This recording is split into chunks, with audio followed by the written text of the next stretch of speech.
Welcome to Deer Talk Now. I'm Brad Rux with Brian Lovett. Dan Schmidt is not in the office today. He's sick. I think it's a coincidence that deer seasons across the country are starting. I mean, you got Kentucky opening, you have North Dakota opening, out west most of the seasons are going on, and Dan's out of the office. I think we'll have to check Facebook later and see if we see a picture of Dan with a big velvet North Dakota buck. We really can't confirm that he's sick, but he's not here at any rate. So. We're going to talk about mock scrapes today, a little bit more about Smokies, and our guest is Steve Sorensen, who you're familiar with, Steve. Yeah, Steve is a freelance writer from Pennsylvania. You've probably read some of his stories in deer and deer hunting. He's also very active on the turkey and turkey hunting forums as the everyday hunter. Kind of makes little handmade scratch boxes that he used for turkey hunting, and he's really the one who kind of brought mock scrapes and the preorbital gland lure to national attention with the story he did for deer and deer hunting a couple of years ago, or excuse me, about a year ago. And the subject is very interesting because I guess it really wasn't like at the forefront of a lot of discussions, but it's one that's kind of near and dear to your heart, isn't it? Absolutely. I mean, I'm a big believer in mock scrapes, leaking branches. We start doing a lot of work on my own farm already back in June. I mean, you get pictures of velvet deer working on the leaking branches. They really don't react to the dirt, pawing it out until October, around October 1st. But I'm a believer that if you own a farm, and I don't care if it's 40 acres to 4,000 acres, if you have enough trail cameras and mock scrapes, you can know absolutely every deer that's living on your property. The way I do it, we have established sites that have set up in travel corridors or even along, field edges where the bucks are going to be visiting. And during the season, especially early season here now, this is a great time. You're going to get every buck that will come by. And they might not spend a lot of time there, but they're actually going to work that leaking branch more so. Once October hits, they're going to be pawing it out. But you can monitor your bucks. You're going to know exactly what's living on there. And this time of year is so crucial because those bucks are still in the bachelor group. Sure. And in the next 2 weeks, everything's going to change. The soybeans here up in the Midwest are starting to turn, which means they're going to be off that food source. Acorns are going to start to drop where the drought hasn't hit you very hard. They're going to be transferring over to a different food source. So now is the time to get those mock scrapes established. And the basic premise is that they're checking out the scent of a deer that might be foreign to their area, to their home range that they're currently using. So they're going to, like you said, they might not stop and spend a ton of time there, but they're certainly going to stop and check that scent out just because of a social curiosity about that other deer, right? Yeah, I heard it. Somebody described it as the business card. Basically when you're doing business with a new client, you put your business card there, and that's how you become associated. That's exactly what these bucks are doing. They're coming to that area. They're leaving some of their scent there as a postcard, saying, "Hey, I'm in this area. I'm going to be here. Watch out." Especially your dominant bucks. I mean, that's where Smokies really comes into play. That dominant buck is the one that wants to know every deer in that area, and he wants to make sure those deer know he's here because he wants to show his dominance. So it's kind of interesting. One of my favorite products, for mock scrapes is the Wildlife Research Scent Dripper. If you're not familiar with this thing, basically you can fill your favorite type of scent. It doesn't have to be wildlife. I know, John, yes, it should be Wildlife Research, but you can put your favorite scent in this canister and you hang it above your scrape. And what it's going to do is, in the morning, as this thing heats up, the pressure builds in the bottle and just a couple little drops come out. So basically it is freshening your scrape with a scent every single day. Oh, wow. And I can tell you firsthand, these things absolutely work.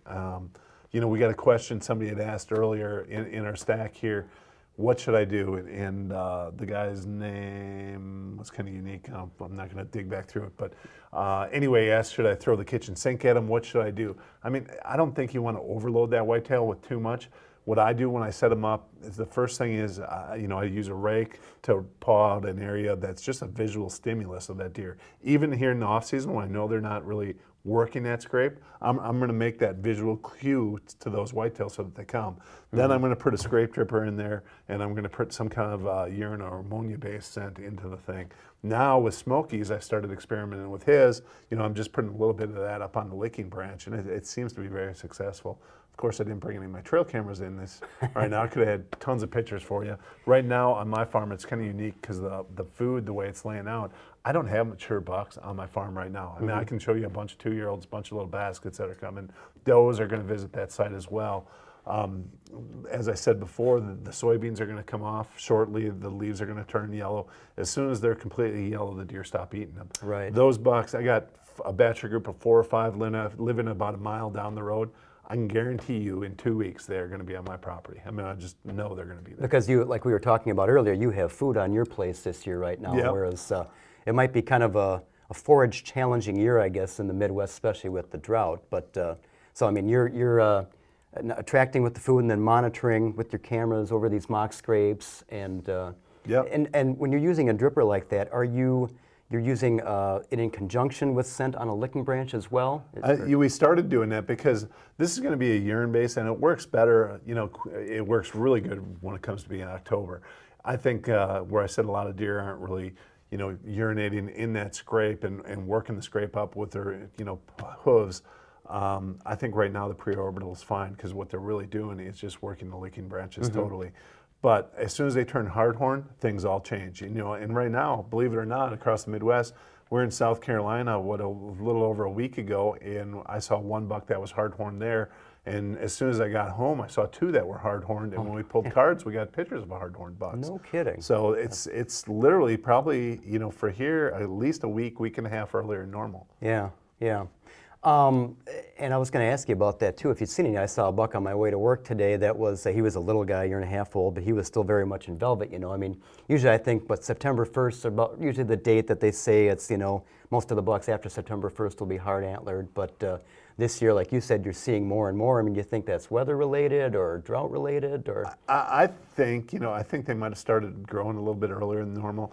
It seemed like the bucks held on to their antlers longer than normal. And across the whole Midwest, it's kind of funny because I talked to a million shed hunters, you know, from Lakoski, Drury's, you name it, even a bunch of the outfitters that we're familiar with. They did not find a lot of horns this year. We know the bucks dropped them, and I was in the same boat. Normally we find, you know, 16, 17, 18 antlers, and we found 3.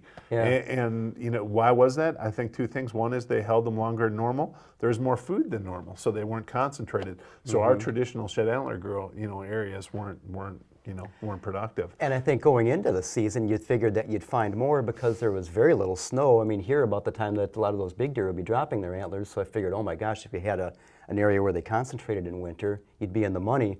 But maybe like you said, because they weren't concentrated at all, that they just dropped them wherever and held on to them longer. Yeah, and for whatever reason, I think they're coming out earlier.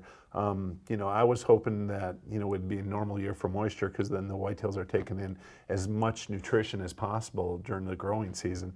And here in the Midwest, it just didn't happen. I mean, Wisconsin's bad, but it's not nearly as bad as some of the other parts across the country. Yeah, Illinois, Kansas, Oklahoma, Missouri, just dismal rainfalls. So it probably did have some sort of impact. It's going to be interesting to see what this fall brings about. Yeah.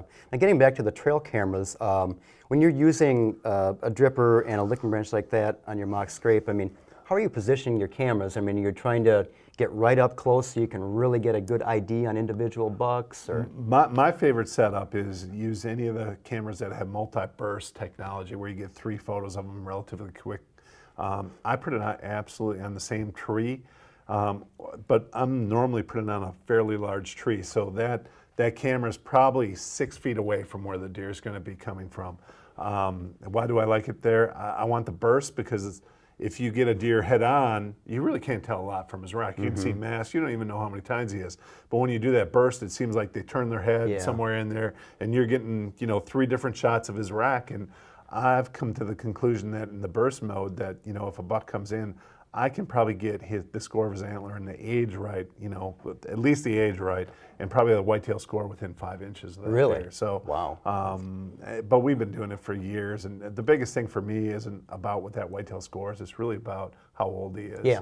You know, so this year, guys in the office know one of the deer that I want to try to kill. I mean, he won't score 120 inches, but he is the coolest looking thing. He's lopsided, you know, so one side's a perfect 8, with, you know, 4 on one side. The other side is just this super, I mean, that thing's got mass like this and just a big prong, and then it forks, and the forks are big. I mean, they're probably 8-inch forks. Okay. He's just cool looking. He's 4 or 5 years old. I've not seen him since probably a month and a half now, but I'm sure he'll be back on my place. But he's an old buck, and he's just got unique antlers that I'd love to try to harvest that deer. Yeah. Now after yearling buck dispersal and everything kind of settles down, with your trail camera program that you run, are you pretty confident that you can identify, 65, 80% of the bucks in they're using your property as a core area? Yeah, I think up until October, about the end of October, October 31st, I would say I'm probably 80 to 90% of the bucks I know, even closer to 100% on a typical year. But once the rut hits, I mean, it's a different game. My 3-year-olds are wandering on the neighbor's farm. His 3-year-olds are wandering on my farm. I mean, I shot a deer 4 years ago that was in the mid-40s that just had unbelievable mast. I had never seen that deer once. No kidding. And he came from the other side. He came from about a mile away. So they definitely travel. I mean, I wish I was a land baron that owned that, mile by mile block, but I'm not. But I really believe, those deer that I call my deer aren't technically my deer. I mean, they're living probably on 1,000 acres, but they're on that property a lot. I mean, you get pictures of them all the time. And then you get, this time of year, the other thing that's kind of funny, we work other than scrapes and mineral licks. You put a camera on a mineral lick and a big mature buck, seems like he comes in there once every week, every 2 weeks, where the does will hit it every single day. But when the bucks come, they spend some time there. Yeah. And it's amazing. Some of the pictures that you get are of deer that I've never seen them before, nor do I ever see them during the season. It's like, where's this thing coming from, And then boom, he's gone. So it's kind of interesting. But scrapes are not that way. Once you have a deer coming to a mock scrape, especially through the month of October or into September here, typically he's on your property. That's a buck. If you want to harvest, start making a plan. Yeah, that's core area for him. Okay. Those other bucks you're seeing are just cruising, checking for does. I mean, and that's when your food sources probably become real important if you're holding does on your land right there. Well, what I do then is if it's a target buck, and you'll get some pictures of them at night, you'll get some pictures in the morning, or you get some pictures of that deer, at a particular time. Several years ago, we had a buck that always hit the licking branch in the morning. He always came to a scrape in the morning. Well, what did that tell me? It tells me that he's probably bedded fairly close in there, because you're always getting them at 4 or 5.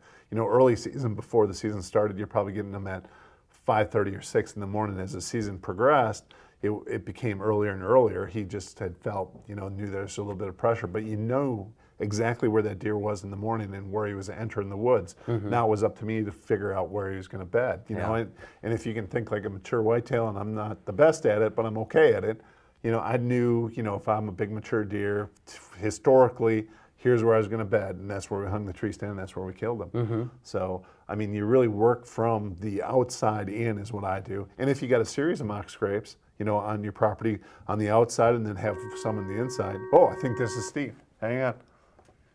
Hello, this is Brad. Is this Steve? Yep. Great. Glad to hear. Glad to have you join us, Steve. You want to give everybody a little bit of a background? Okay. Yes. Sure. Fire away. To give everybody your background, a little bit of what you do, and then tell us about Smokies and how you came about it. Okay. Well, I've been an outdoor writer for the past, probably 7 or 8 years, and been fortunate enough to get most of what I write published. And kind of started out with this newspaper column that I do called The Everyday Hunter, and that's been real successful, and I truly enjoy doing it. Just keeps me thinking about hunting and talking about hunting, which is what I called in to do. I met Smokey after I met the guy that actually started using preorbital gland lure. Smokey, the guy that was using it that I found was Jim Riggle. Jim is just an outstanding hunter. I think he's about as good as the non-celebrities, out there. Several years ago, when I met him at the Quality Deer Management Association, he had a rack that when he told me where he shot it was just about unbelievable. This rack was 195 inches, and he shot it in Forest County, Pennsylvania, where there's never been a buck at that time killed above 160. So I was real interested in how this all happened, and that's where he started telling me about using Smokey's preorbital gland lure. That rack kind of got your attention, didn't it, Steve? Man, it sure did. I'm not, really a big buck hunter per se. I like, I want to shoot a mature buck. Where I live, there are a few guys that come up with nice bucks, but they're not usually, year after year. Mm-hmm. A 140-inch buck here is just phenomenal. But when this, thing's 195 inches, I thought, man, I got to know how he did that. So, Yeah. and he told me about the preorbital gland lure. Steve, this is Brian Lovett. So after you spoke with Jim, I mean, did you kind of go to the source then and try to talk with Smokey and learn more about his product? Well, I can't really remember the first time that I met Smokey, but Jim did introduce me to him, and he gave me a bottle of it, and I started using it, and right away, the first year I began using it, it was after the horns turned hard. And right away I started getting bucks working the licking branches in front of my cameras. So I realized, this stuff really does work. What was so amazing in Jim's side of the story was when he began to use Smokey's preorbital to get pictures of this huge buck, he also began to get pictures of other mature bucks that he hadn't seen before, either in spotting with a spotlight or in front of his trail cameras. All of a sudden, it's like every buck in the area found out about this stuff and came to check it out. So these big bucks, I guess I would say the more experience they have with the rut, the more they know what it's all about. So by the time they're 3.5, they really are intensely interested in who the other bucks are in the area. And that's why, the big bucks show up. Mm-hmm. How did Smokey get started with this? Is this something he just, I know he has a trapping background, I guess. Did he just kind of extrapolate that and then start taking the preorbital glands from deer and seeing if he could come up with a lure that attracted deer? Well, Smokey is like a lot of trappers and lure makers. They're always interested in how the animal is behaving and why he's behaving the way he does. And coming from the lure making business as a trapper, he began to play around with some deer scents, and he had never really tried this preorbital gland lure, but he had made some of it. And kind of he and Jim got together on that, and he thought if that buck was a resident buck and is going to hang around, I think we can get him in front of the camera again with this. It was more of a hunch, I think, than anything else. And then Smokey was probably a little bit fortunate, more so than a lot of these guys. His wife was a pharmacist, and she taught him a lot about how to keep these things pure and how to emulsify them, make them into a liquid that is easy to handle and easy to apply onto the branch. Interesting. Steve, how do you typically use the Smokey product? Do you just use the preorbital, or are you using the interdigital, which, if you're not familiar, is the gland that's in between the hooves? How can you describe to everybody the typical use of the Smokey's products? Well, the only product I've used of Smokey's is the preorbital gland lure. I know about interdigital. In fact, Smokey has asked me if I would try it, and I haven't actually tried it yet. I don't think I could say anything negative about the interdigital because, simply because I haven't tried it. But I would say that, and really what I say is based on the fact that I know preorbital gland lure is effective. Adding interdigital to the scrape would probably have at least a few benefits. If they're using the preorbital gland lure to identify the other bucks that are in the area, get acquainted with them, I don't really see how it could hurt to have signed that two new bucks were there. One leaving a scent on the licking branch and one leaving his footprint, the scent from his footprint in the scrape. So if the buck wanted to know who's around, if he wants to know who one guy is, he ought to want to know who two guys are. Mm-hmm. And then,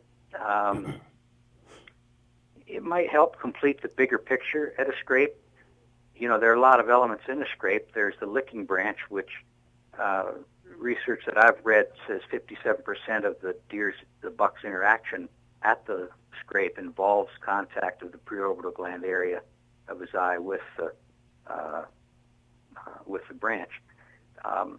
But that's not the only scent that they leave, so it could kind of help complete that picture. It also might help keep deer there longer for trail camera pictures. You keep them, you know, doing more things so that you get more photographs. And then the other thing I'd say is it might keep them there longer if you're using it in a hunting situation to position them for a shot. Mm-hmm. That's excellent. I guess we should point out too, Brad, that Smokies has really hit a chord with the deer and deer hunting audience online and at Shop Deer. We're currently in a back order situation with Smokies lure right now, but folks, you can still order it on shopdeer.com. And if you do so using the Deer Talk promo, we'll also send you, I think it's a deer and deer hunting sticker we're giving away with that, aren't we, Brad? It's pretty cool. It's the new logo sticker. It's a cool sticker. So Okay. It's a truck sticker that you can put on your car. We also, they just ordered more Smokies to be able to sell in the store, so you can order it. But we're definitely putting that interdigital scent in the store as well. We ordered it. It's not live yet, so be sure to check back, and you can order that probably within a week or so. Perfect. Yep. The other big item, and I stole this off Schmidt's desk. I don't know if I'm going to give it back. Oh, he's sick. He won't. yeah, absolutely. You forgot it on this hunting trip. Is the new Bark River knife, the new Bark River deer hunting knife. It's handcrafted. It's a great value. They're selling it for under $200. So anybody that is familiar with the handcrafted knife, you can't find them for under $200. And this thing's great. Comes available in orange or blue. Yeah. Quality knife, quality steel. The beauty of these knives are that you can resharpen them. It's going to stay sharper longer. My personal favorite is the orange one that's right here. Why do I like orange? Because I have a tendency to, when field dressing a whitetail at dark, set that knife down and I never can find it. So, I think this would be the perfect knife for me. I really do. And Schmidt's not getting it back. I think this will now be my knife. Well, I think that's only fair, to be honest, yeah. And you mentioned the color handle. That's really interesting. We have orange and blue. Again, both colors that stand out when you, like I do also, put your your knife down after dressing an animal. And then if you're like me, you go back and look for it and like, oh my God, where'd I put my knife? I can't find it, and blue obviously stands out as this blaze orange on the ground. So it's a true custom knife at a great price. It's really a super deal. So, and Steve, we have quite a few reader questions here, if you're up for them. We're just going to kind of fire away. I'll shoot you one, and then Brad can shoot you one. And okay, we'll try that. I'm just kind of like the old-time stump sitters. I don't know everything, and the other guys don't either, and we'll just try to help one another out, kind of like telling each other where to find a sandwich. Okay. All right. That sounds great to me. Our first question is from Chris Singer in Wisconsin, and he asks, Steve, when is the best time to start making your mock scrape? And is it best to do them where a scrape has been previously or start one at a new location? Great question, Chris. I think we could probably talk about that for a long time. Number one, I thought he was going to say, when's the best time to start using preorbital gland lure? And I would say to that, anytime. We have pictures of deer using them in the middle of the winter after they've dropped their antlers, or just when the bumps are starting to swell, like in March or April. Deer are using those licking branches 365 days a year. So if you want to start getting trail camera pictures and watch the deer grow, watch their antlers develop, you can't start too early. And that's a lot of fun, just to see what a buck is like, what he's developing into. If you don't want to spend your time doing that early on, I would say probably middle of July to the middle of August is always a great time to start. They haven't started to open scrapes in the ground yet, but their antlers are fairly well along, and you're seeing what you've got. They will scrape the ground pretty much any time, but they really don't do it much until the antlers are hard. So there again, that's another time to start. Around here, I heard you guys talking before I called in about hard horns, and around here, I usually think of Labor Day. If Labor Day is the first week of September, if Labor Day comes at the end of that week, most of the antlers have shed the velvet. At the beginning of the week, maybe only a few have, but that's kind of the focus of the time here. And then, of course, once the antlers are hard, the game changes quite a bit. For location-wise, he also has said, I'm going to jump in there a little bit, Steve. Yeah, Location, if you're in a spot and historically has scrapes in it, it's a great spot. I don't care if you put your mock scrape and refreshen one of those that was an old scrape, or you start a new one in that area. It's an area that the deer like to, that are coming through. They're there frequently. It's going to work, either one. I put mine, once I established my mock scrapes, my mock scrapes have been in the exact same spots for probably 6 years now. I mean, Really? I've not moved them. I mean, one we call the hickory. Now we got them named. I mean, they're physically named, and that's where we're going to go, and we're going to put them in there, and that's where we monitor our deer. So, Steve, I got another question for you. This one's from Rudy Valera from Michigan, and he says, when we are hunting a new location this year, should we wait until next year to try mock scrapes until we can see where the real scrapes are, or should you just try to put something down? Well, I'd probably try to put something down no matter what. I'd use the trail cameras even during hunting season if I could. I don't think it matters to wait, a year. You're going to get to know the area better, of course, over the course of that year. But I think you can learn more faster if you just get started early. I don't believe you'll ever hurt anything by creating mock scrapes. So it's a good time to start, even if you're just fresh into the area. I agree, totally. Excellent. Another question here from Rod Gustafson in Minnesota. And Steve, he asks, I have approximately 25 acres of woods surrounded by fields and another 20 acres of mostly pine plantations, majority of which are too small to serve as cover yet.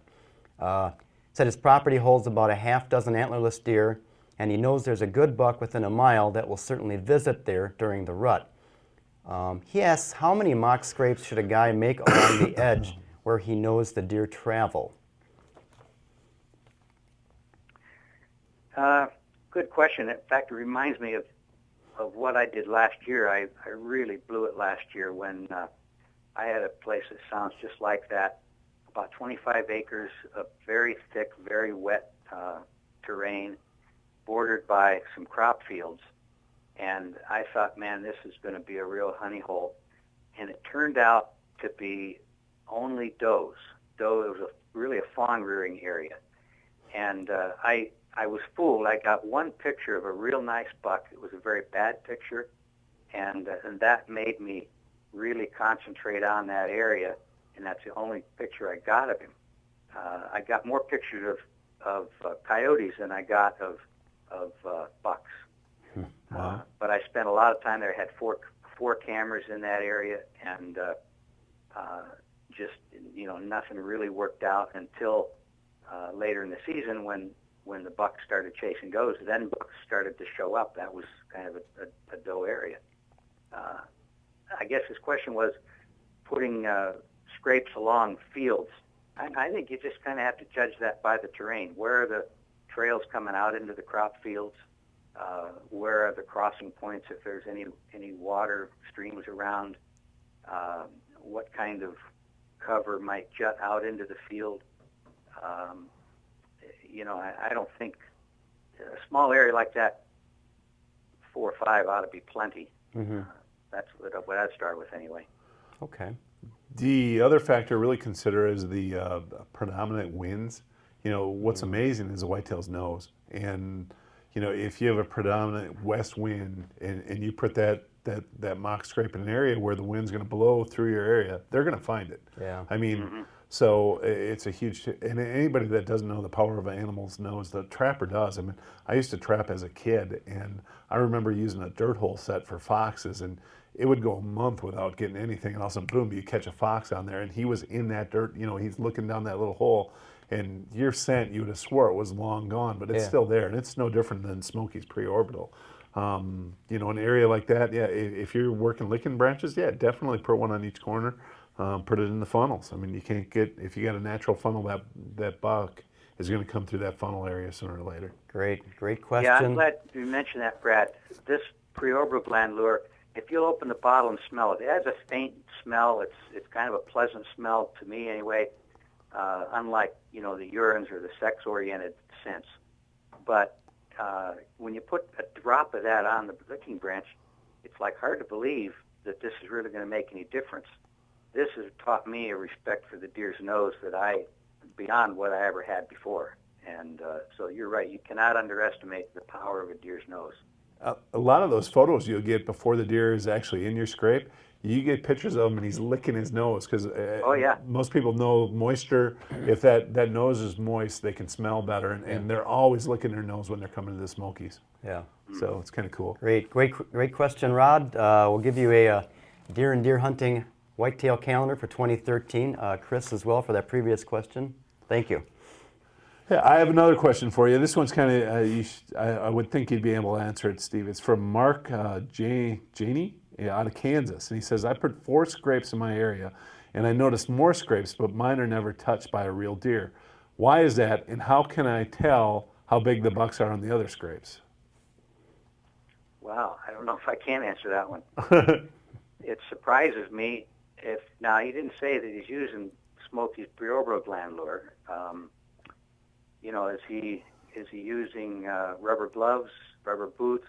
How careful is he about scent? You mentioned prevailing wind location or wind direction.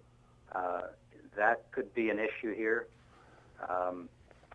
I've done the same thing. I've had some scrapes where you just get them in an area where you see nothing but little bucks.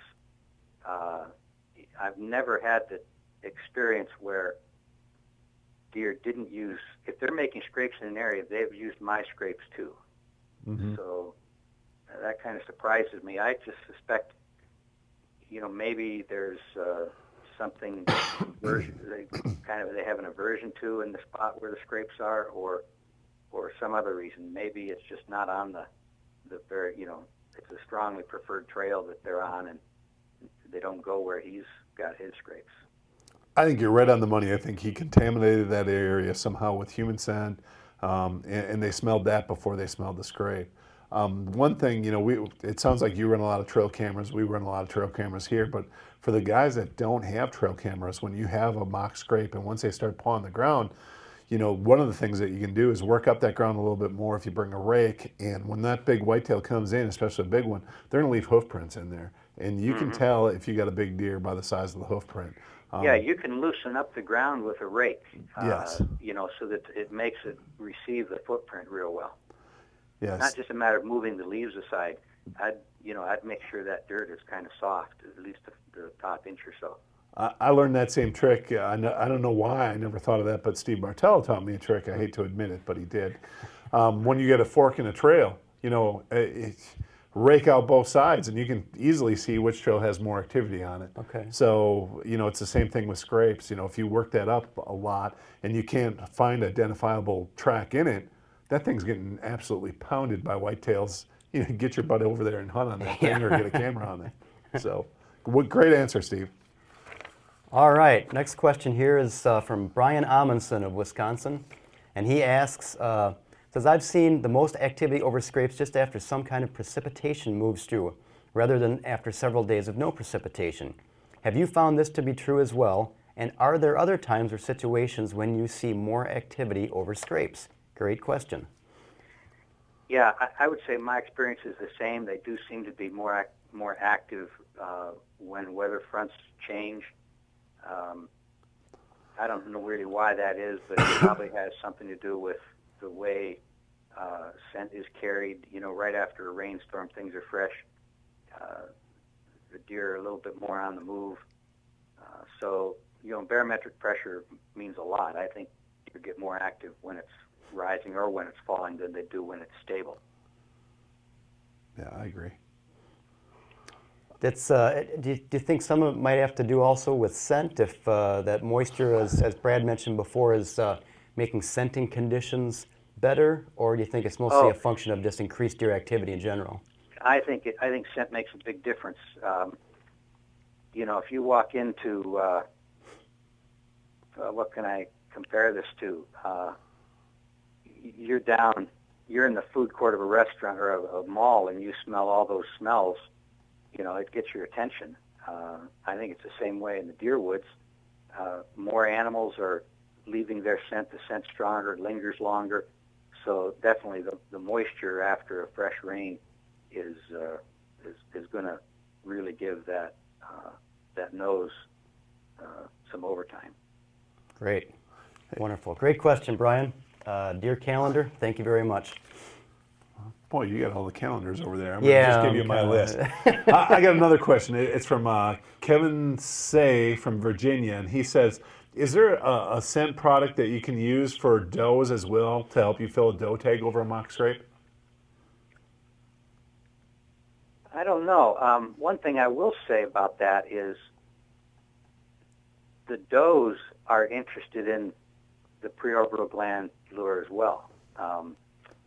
I don't know that you want to use that to kill a doe. I don't know that it's all that hard to get a doe into a position to shoot it, but I probably wouldn't bother to do that because I'd hunt more of the trails on the way to food sources and things like that. But does do have an interest in preorbital gland lure. I don't see any reason why it'd be the same interest that bucks have, but it's just another animal, so they're gonna notice it. I don't know whether that'd be something to use to draw a doe into hunt, but it could be worth a try. Well, I agree with you, Steve. From the pictures that we get, especially early season, you're talking in July and August, as many does as bucks will visit that area. They don't work it. For whatever reason, you'll see a doe on it a little bit. You'll get a little series of photos, but they're not working the preorbital, the glands like the bucks do. But if a guy did want to try to harvest a doe, I don't think it'd hurt by using a product like Smokies on a mock scrape. I think the does are going to come to it. I prefer to hunt food sources for antlerless deer as well. It's so much easier having a little harvest plot. And what we always do, if we're specifically looking to harvest a doe, keep in mind I can plant food plots, but we always try to position that whitetail where we're not really infringing or we have to go into the core bedding area where the bucks are. So we're trying to take her out of the herd without impacting the rest of the property. Right, minimal impact on potentially affecting a core or a big buck's core area. Yeah, and a lot of times where I'm putting some of my mock scrapes, there's one on the backside of a swamp on a pond bank that literally, I wouldn't even want to go back there very often, because I would never shoot a doe there. I just would not. So. Okay. All right, the next question comes to us from Patrick Lesko in New York. And Steve, he asks, how likely is it to have mature bucks use your mock scrapes in daylight hours during the early season? And does this not change until the seeking phase sets in? Great question. Yeah, I think looking at the biggest bucks that we've seen on trail camera, they're generally at night or just before dark or very, very early in the morning. A lot of that could depend on what other kind of pressure they have to drive them nocturnal. But the tendency of bucks is to be pretty averse to daylight until the rut starts kicking in, the chase phase comes. So, I think it's more likely that you're going to hunt over preorbital lure successfully when they have sex on their minds. Mm-hmm. You mentioned pressure and everything else. Do you, on your trail camera program, do you see a decrease, or I guess I should say an increase in nocturnal activity once hunting season starts and these deer are likely getting pressured, bumped, encountering human scent, etc.? Yes, I think that's definitely the case. In fact, I had one trail camera up last year that I couldn't get to until way after the season. I didn't even want to leave it up during the season, but the creek, I couldn't get across the creek to get it during the season, and I worried for a couple of months that I was going to lose that camera. But when I went to get it, there was very little activity on it during deer season, during rifle season, but immediately after rifle season, the activity picked up. So yeah, I think when we're in the woods, we're having a lot of influence on the deer, more than we realize. Yeah, absolutely. I can tell you this though. I think those whitetails have an internal clock in them.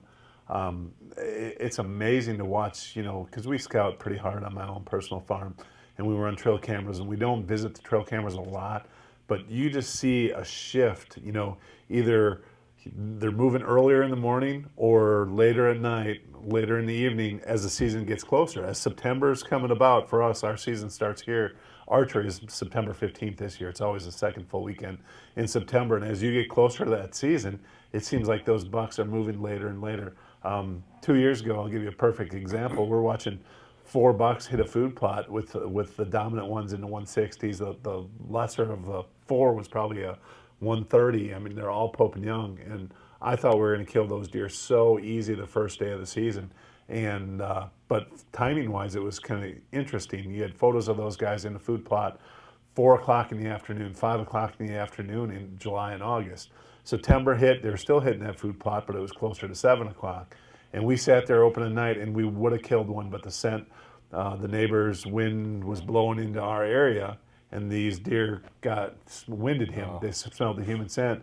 I got photos of those 4 bucks in that food plot every single night, and they were never in the day from that point on. And we never saw them during the rut. We saw them again. Yeah. They're out, but we never saw any of those bucks during the daylight. And I think that happens to a lot of the guys using scrapes, mock scrapes as well. I mean, if they're leaving human scent, it could be devastating. It's amazing how abruptly deer activity can change like that. Yeah. Excellent. Great question, Patrick. And we'll switch it up this time and go with some Evolved Harvest Clover Crush that we'll send your way. Thank you.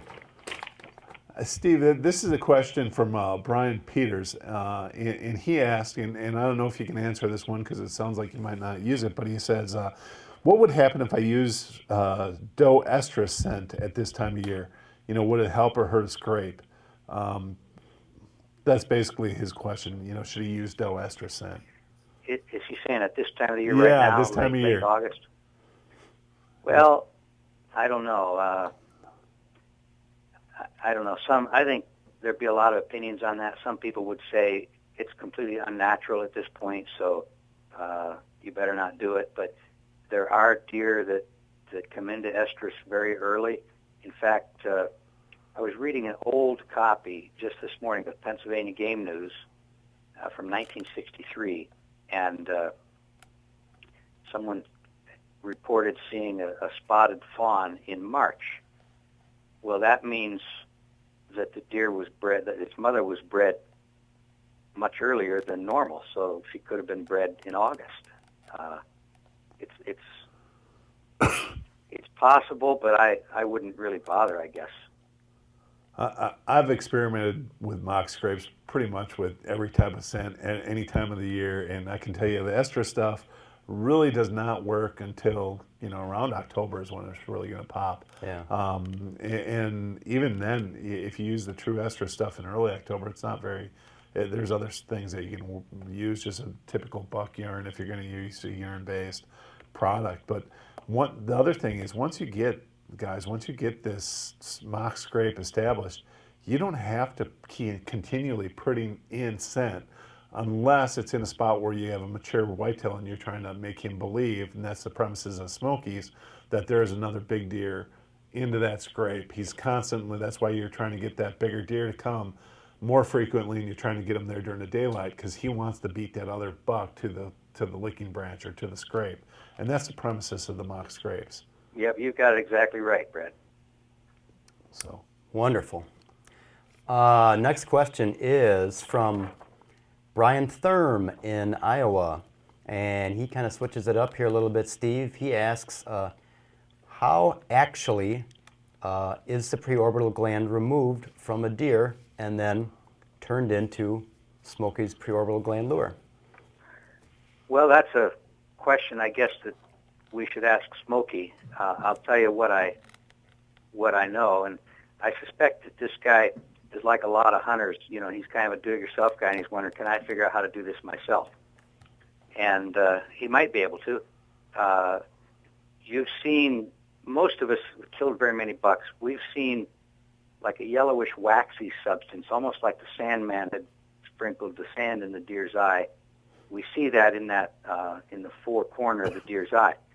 And if that's present, I would say scrape that off and save it. And then you cut into the deer's, that area of the deer's eye. If you look at a skull mount or European mount of a deer, you'll see a depression in that area in the bone right in front of the eye. And that's where the preorbital gland sits. It's about the size of a pea. And take that out, squeeze the contents of it out. And from there, I think you could probably just use that if you could keep it clean. It wouldn't be very easy to apply, but and it wouldn't last as long because you wouldn't have as much quantity. But beyond that, I don't know how it's mixed or how it's made into the liquid solution, so I can't answer anything beyond that. Mm-hmm. it's kind of funny. Brian and I were just talking about that exact same subject matter right before the show. It's like, I know where he's getting the product. I know he's probably, grinding up the glands. I don't know how he's making it into a solution that's applicable. And whatever he's doing is he's doing it right, because it definitely attracts bucks. Yep. So, and that's a trade secret he probably wants to keep as well. So it's much easier just to order it off a shop deer, I think. yes. I got one more question for you. This one's from Jimmy Galvin. From Ohio. He says, I brought some eye gland sent unopened from a local sporting goods store, but it was 3 years old. And his question is, how long would it last, or how long do you think it should last? Do you know how long Smokey's is going to last? Well, Smokey says, and I don't really know how he's tested this, but he said it'll have a shelf life of 4 or 5 years. Now, there's an enormous difference between this material and any kind of a urine-based scent, because urine changes as soon as it hits the air. It starts to break down, to turn into ammonia and so forth. It probably can be kept from season to season and have some effectiveness. I'm talking about urine, but the preorbital gland lure, has a completely different base. It's an oil base, and so it's, and I think it's much more stable. I have used preorbital gland lure from 1 year to the next with success.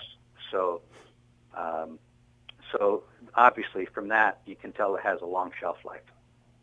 Yeah, I agree. I mean, I was using my bottle from last year as well throughout this summer, and it lasts a long time. I mean, the bottle seems like it's little, but that much scent's going to last a long, long time. Yeah. So, Yeah.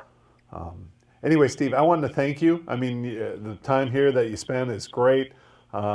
We appreciate having you on Deer Talk Now, and I wish you the best of luck this fall.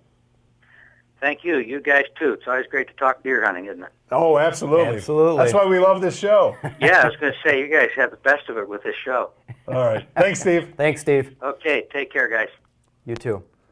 Wow, interesting. I mean, you get a guy that's been using Smokies for years and believes in it, and we're all believers here in the office, or we wouldn't be selling it. Yeah, that's just fascinating. I mean, not only how he came across it, but I mean, just how he incorporates it into an entire program like you do on your place. I mean, from starting in summer and getting trail cam pictures and identifying bucks, right through to the seeking and chasing phases of the rut. I mean, it's just a pretty neat concept. Yeah, I know a lot of guys, actually harvest that whitetail over the mock scrape or over an actual scrape. I haven't been that fortunate, but I can tell you this, I can definitely pattern a whitetail better.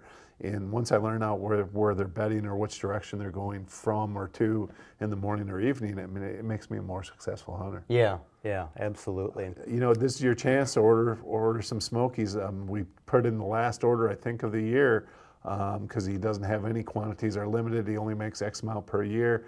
If you go to the Deer and Deer Hunting shop, enter the Deer Talk code, and you're going to save 10% on it. It works for the knife as well. Feel free to go there. The Bark River knife's huge. If you don't know about it, go to knifeforums.com. I mean, ask them. Just post on there, is Bark River a good knife? They're going to flat out tell you those people love these knives. We have nothing to do with that forum. It's all independent people. They're going to tell you it's a great knife. It's a great value. I don't think you can go wrong with it. Yeah, I agree, absolutely. And we should point out one other note here. We are going to be giving to 15 people an autographed copy of Deer and Deer Hunting magazine, autographed by Donald Trump Jr. This runs through September 5th. To win, just post a comment on the Donald Trump Jr. video archive page answering the question, should Trump Jr. have apologized for his African hunting trip or the leaked photos of him posing with an elephant's tail? To enter the giveaway, just comment below the replay. And again, the 15 people are going to win autographed copies of the issue Donald Trump Jr. So that's a pretty neat giveaway there. It's definitely unique. Yeah. I mean, how many people are going to have his autograph? So it's Yep. kind of cool. And I really enjoyed him on the show. Just a guy who's from that world of Wall Street and high finance, to find out that he's really just a regular hunter like you or I are, Yeah, well, I'm telling you, flat out, when he said that he had the wild game freezer in his garage, I was like, he's one of us. Yep. That's common. I know you have one, I have one, we all have one. So Yeah, pretty much. anyway, this is Brad Rooks and Brian Lovett signing off for Deer Talk Now. Join us next week. Be sure to tune in to Destination Whitetail tonight. It's on at 8:30 Eastern Time, 7:30 Central Time. We just came off the first month of airing in July, and we ranked as a top 10 show. So it's kind of, it's fun, and it's a different type of show. Awesome. Thank you. Thanks.